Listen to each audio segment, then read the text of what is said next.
You know, when we were talking on the red carpet, I found it fascinating. So many people connected to Bernard and Huey aren't with us anymore. There's a lot of, like, dead people have passed away. Yeah. As far as getting back into connection with people who aren't dead, right, that's a story into itself. That's crazy. Yeah.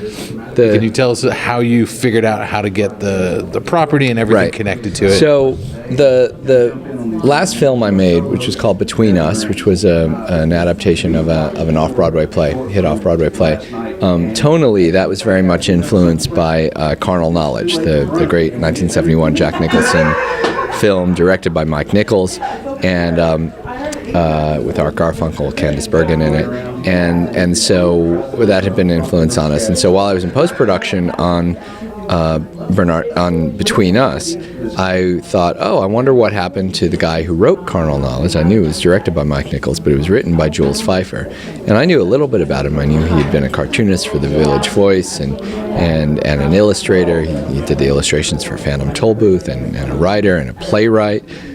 I don't think I knew exactly everything he had done, but I knew he's a pretty accomplished guy. Anyway, he was won an Oscar, a Pulitzer, 2 Obies for off-Broadway plays.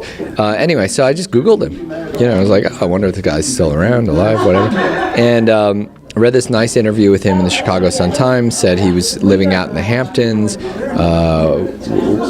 working as a professor, teaching there, but also writing graphic novels, still writing plays. Anyway, at the very end of the interview, there was just a little throwaway line that said, and he has several unproduced screenplays. And I was like, whoa, whatever they are, they're probably good, So I thought, and I always kind of have my eye out for good material, you never know. And I knew he was friends with Robert Altman, too, because he had also written Popeye. And one of my producing partners, is a guy named Dana Altman, who is Robert Altman's grandson. And Dana had actually, when he was 14, worked on Popeye and had actually met Feiffer once or twice. So Dana and I kind of emailed Feiffer, which, of course, we had to track down his email address so that we had to find him through a speakers bureau, and they put us in touch with him anyway, but he got back to us right away, and we said, so what's up with these screenplays? And he said, well, I think I got some stuff, but everything's in storage. I've been divorced a few times. Things are in archives. I can't get them. Try me back in 4 months. I'm like, all right. So I tried him back 4 months later. Yeah, I still don't know where anything is. Try me back another 4 months. And this went on for a year and a half. And by this point, I coincidentally, I'd met his daughter. She had a film at Slamdance, my festival. She didn't know where any of these things were. And then finally, this friend of mine, Kevin DeNovis, who's another filmmaker, said, I remember reading one of these screenplays. And I said, really? Where did you read it? He said it was in this magazine called Scenario Magazine, which in the late 90s would publish mainly produced screenplays, but every now and again unproduced ones.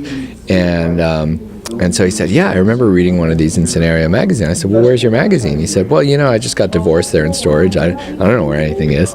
And I had another screenwriting friend. He said, I had Scenario Magazine too. I said, where are your copies? He said, storage, divorce. You know the deal. I'm like, oh my God. So finally I found the one library in America that had copies of the magazine was the Academy Library in LA, run by the Motion Picture Academy. And so I went there. They had a copy.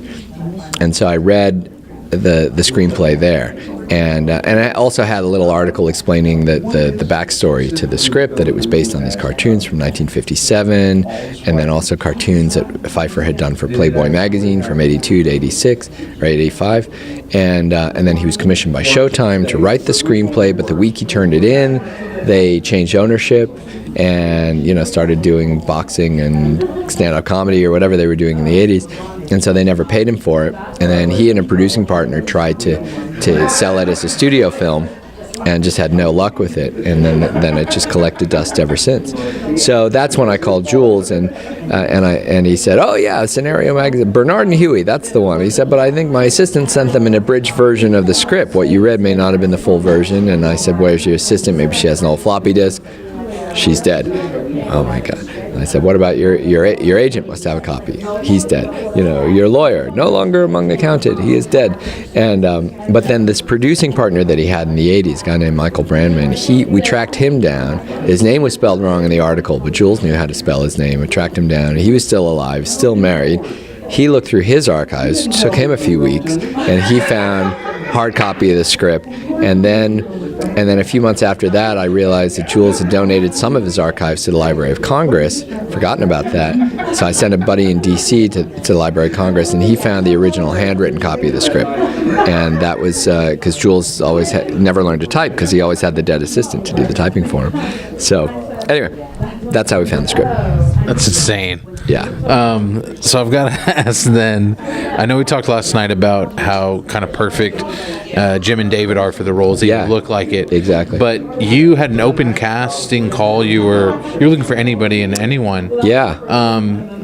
Can you talk about any ideas that you had as far as people that came in that you were like, that would have been interesting? I'd love to hear. Well, when you make these independent films, or at least the way I make them, you want to get name actors, you want to get fancy actors, and you can with the material is as strong as this is. You can get good actors in these films. So, but it's very much about availability.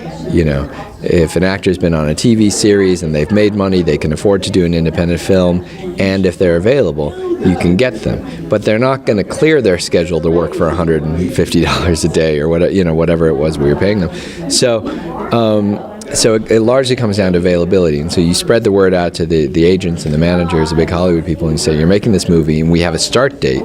That's when they take you seriously.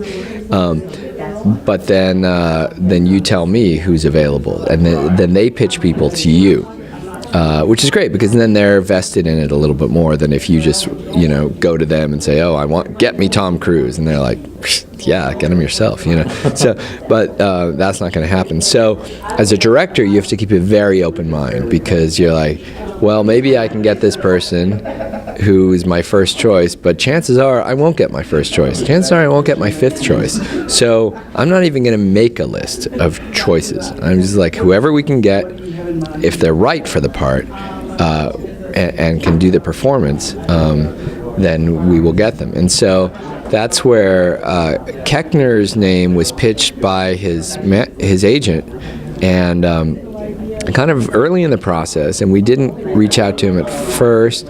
And then I heard a podcast interview with Adam Scott, and they had just done the movie Krampus, which was not a huge success, but it was a studio film, and it was more of a dramatic role for.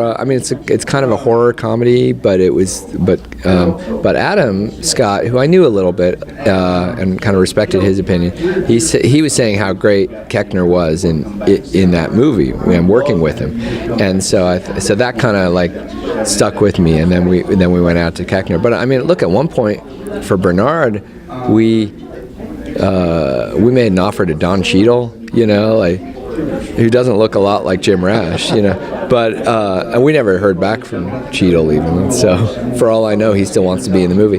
But yeah, there was all kinds of different people, and actually Rash was never on our list, but I was dialing for dollars. I was trying to raise money for the film, and I had this old list that goes back 20 years of production companies, and we called this one number of this production company, and I talked to the assistant who answered the phone. He said, "What's this about?" I said, "Oh, Bernard and Huey." He said, "Oh, I read that script." I said, "How did you read that script?" It wasn't available. He said, "Oh yeah, because we're a management company, and we pitched Jim Rash to your casting director." And I said, "Oscar winner Jim Rash?" Because that always sounds good. And he goes, "Yeah." I said, "She didn't tell me about him, but I think that's not a bad idea. I think that's a great idea." So I said, "Why don't we set up a meeting with Jim?" And we did. And then I knew the Russo brothers through Slamdance, who do the big Marvel movies, and I knew they had directed Jim in Community, and actually he was also in one of the Marvel movies. And so they said, "Oh yeah, he's great to work with. You should cast him." And so I did. Wow, so cool. Yeah. Well, just kind of wrap up, Dan. I'd love to know, this film has, you have some good news. This has distribution. We just announced distribution like a week ago. So with Freestyle releasing, and it's going to come out in May. The theaters, all 10 theaters across the country, and but also digital, this, that, and the other thing. And so, yeah, it's a lot of work to get ready for that. But it's we're excited about that. We've already played at 21 festivals in 5 continents. So it's nice to finally get the script itself, or the movie itself, out to everyone else. Well, Dan, I'd love to talk to you for days, but It feels like we have been. no, Yeah, no. every day I see you. But thank you for bringing it here, and thank you very much. I can't wait for our audience to see it. Thanks so much, Dan. Thanks.